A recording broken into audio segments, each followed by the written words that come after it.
L'un des plus grands monuments du cinéma français s'est éteint, dimanche 11 septembre.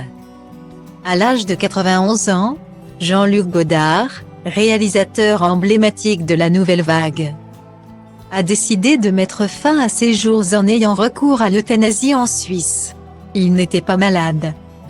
Il était simplement épuisé, c'était sa décision et c'était important pour lui que ça se sache, a précisé l'un de ses proches au journal Libération. Une fin à l'image de sa vie, faite de ses propres règles, loin des codes établis, lui qui a révolutionné le cinéma depuis la fin des années 50.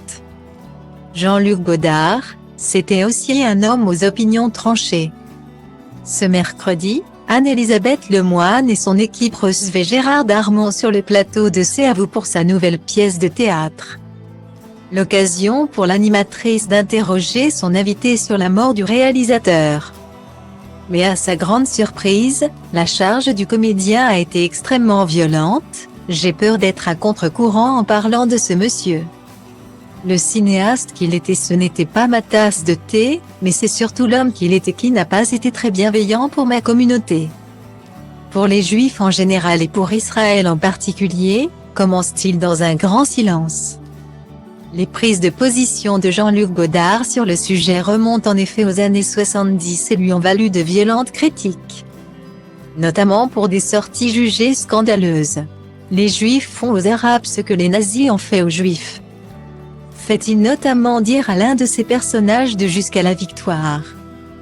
Un aspect du personnage que Gérard Darmon n'a pas du tout oublié, les propos qu'il a tenus étaient absolument inadmissibles. C'était de l'antisémitisme, c'était du négationnisme, c'était du révisionnisme.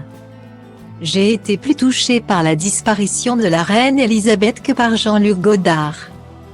Je ne peux pas admirer quelqu'un qui est à ce point-là les Juifs, ce n'est pas possible, ajoute le comédien. Désireux de tempérer ses propos, Gérard Darmon a conclu, paix à son âme. Mais ce n'est pas quelqu'un que j'apprécie, que j'aime.